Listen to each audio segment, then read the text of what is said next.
Welcome to Crow's Shiny Things, where we discuss Flesh and Blood, its casual gameplay, and the upcoming player versus environment expansion. This is my Player versus Expectation series. I'm taking time to walk through my catalog of games and see what things I think would be an asset or pitfall for Flesh and Blood's PvE release. Today, we're trying to look at what we can learn from Marvel Champions. Marvel Champions is a great game to look at as a comparison for what Flesh and Blood's PvE system might look like. It is currently an actively produced living card game from FFG. The game's not collectible in the same sense as Flesh and Blood. You don't buy it in booster packs. Instead, you get pre-developed packs that are put together and come with a set number of cards. So there's no randomization in it. You always know what you're going to get. And you always get the same thing in each pack.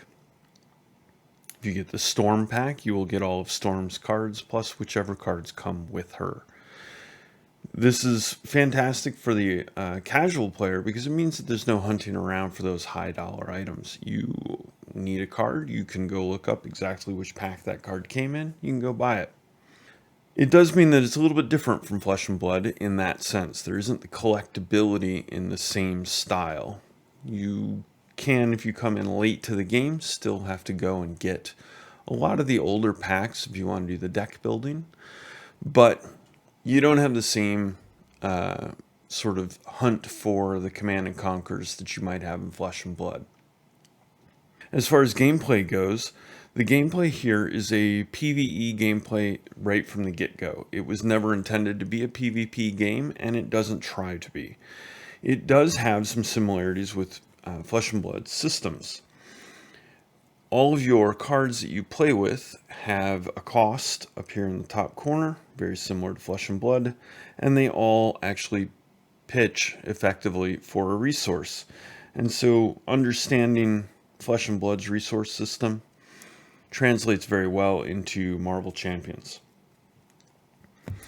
The deck building is on par in the sense that you pick a hero that you will be playing.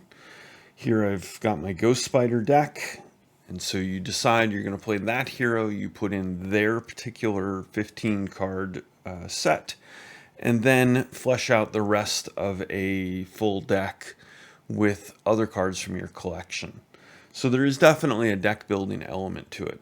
But on the flip side of that, if you are a new player, you can buy a prepackaged deck. Say, for instance, I want to go buy Ghost Spider, or I want to buy the new X-Men packs. So I go and pick up Storm's prepackaged, pre-constructed deck. I can buy that deck, open it up, and play at the table and be just as good as the others at the table who might have who might have built their deck themselves. So there isn't a huge downside to buying a pre-constructed deck. I think their precons are actually pretty solid start, especially when you consider that you can just have 4 people each buy a pre-constructed deck, sit down and play a game, as long as you have a scenario to go through.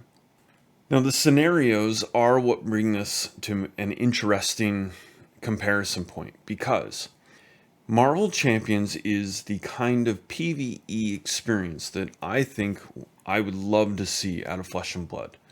The core game loop of players moving around the scenario and each taking their turn to try and thwart the actions of whatever scenario you are in, I think could be very reasonable to transfer almost directly over to Flesh and Blood.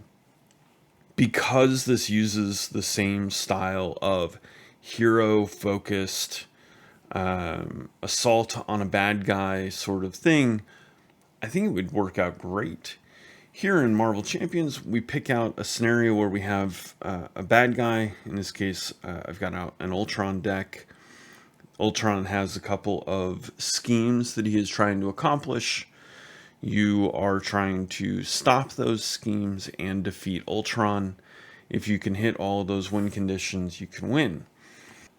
The gameplay itself on the villain's side is automated. nobody has to play the bad guy, which I think is a great feature of this, because you can build the villain deck just like you would build your hero deck. All of this is the Ultron deck, so all of these cards go with Ultron, Swarm Attack, Repair Sequence, Rage of Ultron, Android Efficiency, right? These all go with Ultron. But you could also go through, for instance, the Red Skull package and pull out some of Red Skull's minor scenario conditions and add them into your Ultron deck.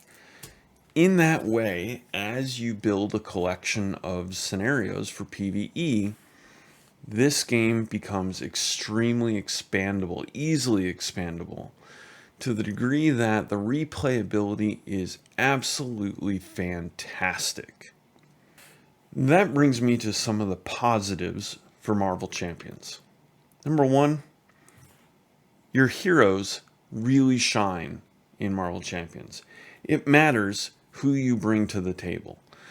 If I have 4 people coming with a suite of Spider-Verse heroes, you can deck build such that those heroes are all working together fantastically.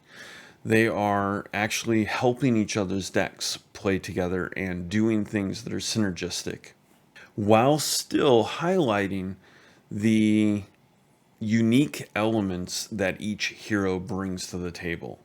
Ghost Spider brings something different than Spider-Ham, then brings something different than Spider, the anime character from Into the Spider-Verse. They all bring something different to the table, and if you bring them all in, you can build them together or as separate individuals. They're all going to have their day in the sun, so to speak. Number 2, the customizableness of the scenarios and the villains makes this really attractive to a casual PvE environment. This is the sort of game that you can come back to even the same scenario over and over again and feel like it is different every single time. Partially because you can match up different heroes to go against them, and partially because you can customize the villain decks so that your experience of it is going to be, it's going to be different. It's going to be tailor-made to that situation. But that isn't to say that Marvel Champions isn't without a few negatives. On the bad side, the game is fantastic, and it's a great model for Flesh and Blood, but game setup can get a little tedious. Because of the customizableness, your hero decks have to be all built, which that's not exactly new, and it's not exactly different from Flesh and Blood. You've got to come in with a deck, and that sort of prep work has to be done outside. That's kind of a non-issue. But the villain decks also have to be set up. This usually takes grabbing one main villain deck and then a couple of smaller villain decks, shuffling them all together to get a cohesive final villain deck. That bit of organization, if you don't have everything well organized, can be absolutely tedious and a pain in the neck. So you want to think about how complex the game can get on the organizational side. I think that in this case, this approach the Champions uses is worth it. But I do note that in my playgroup, for instance, we have one guy who has spent a lot of money and time organizing his Champions villain packs, and we all use his stuff. Nobody else has done any of that because it would be more hassle. It would take a long time to get set up if any of the rest of us try and do it because we haven't done the background material. That just means if you keep up with it, it's fantastic. But if you don't, it becomes a real detriment to play. You're not going to want to just randomly grab this and try and play a game of it if you are not prepping for it ahead of time. That's kind of the macro level of the complexity. On a micro level, this also occasionally runs into some problems. There are a lot of tokens and event type things happening on the table. Every time you go through this deck, there are new schemes that might get put into play. Side schemes happen. Upgrades happen to the main bad guy. Let's see if there's minions come out and start attacking your heroes. Cards come out that apply different things to different characters. As they start coming out, with 4 people playing this game, everyone's board starts to look like a mess. And the end result of that is that occasionally there is a fatigue that sets in, where about halfway through the game or between the mid and the end game, people start to zone out a little bit. If the action is moving quickly through everyone's turns, then yes, everyone's there and engaged. But all it takes is one turn, one player's turn, to become a bit long and tedious for the rest of the table to start sort of looking around like, oh, maybe there's something interesting on my phone right now. That mid-game to late-game fatigue can be something of a detriment. It's not a killer in this game at the moment, but if this got any more complex, I think it would start to become something of a killer. As it is, it walks the line well, but it's definitely a pitfall that I have noticed in my playthroughs at the table. So what are the takeaways for FaB? Flesh and Blood is a hero-driven game, and Marvel Champions is a great model for PvE done well in a hero-driven game. I would love to see this kind of immersive and intricate gameplay on the table for Flesh and Blood.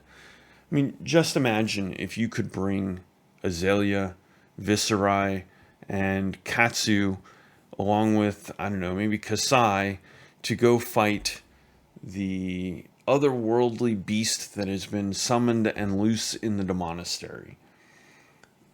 That's the sort of narrative approach that I really, really want for this game.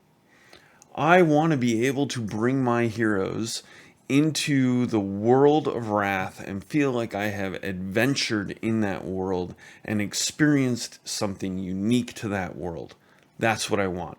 That's what Marvel Champions does really well into the Marvel Universe, and I want to be able to do that with Flesh and Blood. So if I can get that out of this, that is amazing. That is my best case scenario. That's probably what I want LSS to take away from this. Give me the experience of playing this style of a game. The warning is to watch out that we don't have too many things that start being specialized coming in just to the PvE environment. We have all these tools in the PvP environment, and they're already pushing towards a complexity that is bordering on too much. Use the tools they already have. Well, that's it. I'm looking forward to adventuring in the lands of Wrath eventually. So thank you for joining me. Have a good day.